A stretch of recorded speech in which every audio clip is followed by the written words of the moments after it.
இன்றைக்கி டே 3 ஆஃப் நான் கப்பீஸ் வளர்க்க போகிறேன். அதில் இன்றைக்கி ஒரு இம்பார்ட்டண்ட்டான டாப்பிக்கை நான் உங்களுக்கு சொல்கிறேன். ஏன்னா இன்றைக்கி மொய்னா கல்ச்சர் ஸ்மெல்லே வராமல் எப்படி கரெக்டான லெவலில் இது பண்ணுறதுங்கிறத நான் உங்களுக்கு சொல்லித்தரேன்.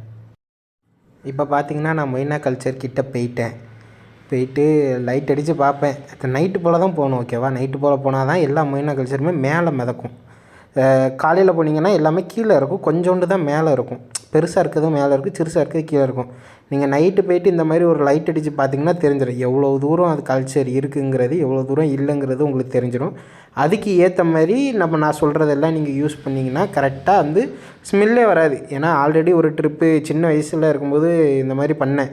மொய்னா கல்ச்சரை போட்டு ஒரு சின்ன கண்டெய்னரில் போட்டு கொஞ்சம் ட்ரை யூஸ்ட்டு நிறைய போட்டேன். ஸ்மெல் அடிச்சிச்சு பார்க்கணும். ஐயோயோ, அவ்வளோதான். எங்கள் வீட்டில் ஏசி தொலைஞ்சிட்டாங்க. அதுக்கு நம்ம இப்போ நான் என்ன செய்ய போகிறேங்கிறத நான் உங்களுக்கு சொல்கிறேன். ஃபஸ்ட்டு எல்லா கல்ச்சருமே நோட்டை விட்டுறணும். எதெல்லாம் நிறைய இருக்குது, எதெல்லாம் குறைஞ்சிருக்குங்கிறத பார்க்கணும். அதுக்கு தகுந்த மாதிரி நான் அந்த ட்ரை ஈஸ்ட் இப்போ கலக்குவேன். பார்த்திங்கன்னா ட்ரை ஈஸ்ட்டு தெரியும், இந்த இதில் இருக்கா ட்ரை ஈஸ்ட்டு. இதில் எப்படி எறும்பு வந்துச்சுன்னு மட்டும் எனக்கு புரியவே இல்லை.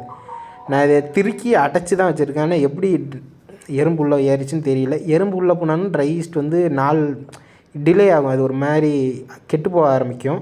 அதனால் நம்ம என்ன தெரியுமா செய்கிறோம், இப்போ நான் அந்த ட்ரை ஈஸ்ட் அதில் போடுவேன்.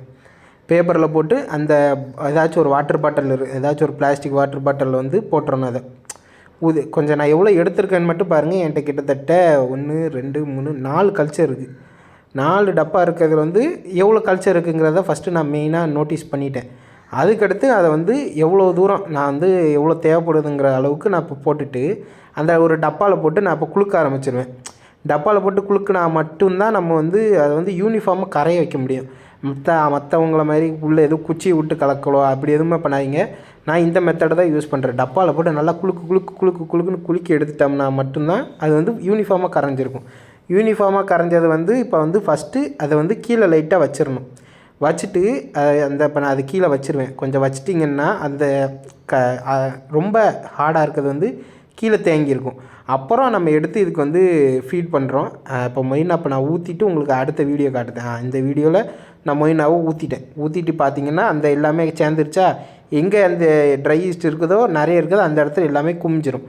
அதுக்கப்புறம் இந்த மாதிரி லைட்டாக பால் மாதிரி வந்த உடனே போதும். இதுக்கு மேலே நீங்கள் ஊற்றினீங்கன்னா கல்ச்சர் கிராஷ் ஆகும் மெயினாக. அதுக்கப்புறம் ஸ்மெல்லு வரும். அப்புறம் கொசுவும் நிறைய முட்டை போடும். எதையுமே நீங்கள் பண்ணிடாதீங்க. அப்புறம் நான் அந்த கொசுவை எப்படி ப்ரிவென்ட் பண்ணணுங்கிறது நான் உங்களுக்கு அடுத்த வீடியோவில் சொல்லுவேன்.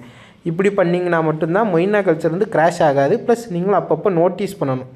எப்போ மாச்சி போயிட்டு இந்த மாதிரி நைட்டு போல் போயிட்டு நீங்கள் லைட் அடிச்சிங்கன்னா உங்களுக்கு தெரிஞ்சிடும் எவ்வளோ தூரம் கல்ச்சர் உசுரோடு இருக்குது, எவ்வளோ தூரம் இல்லைங்கிறது உங்களுக்கு தெரிஞ்சிடும்.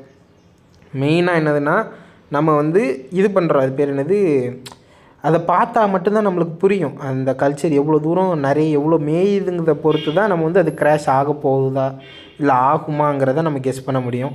ஸோ அவ்வளோதான். இது தான் மொய்னா ஈஸியான ட்ரிக்கு தான். இதை நீங்கள் ஃபாலோ பண்ணி உங்கள் மீனுக்கு உணவு கொடுங்க.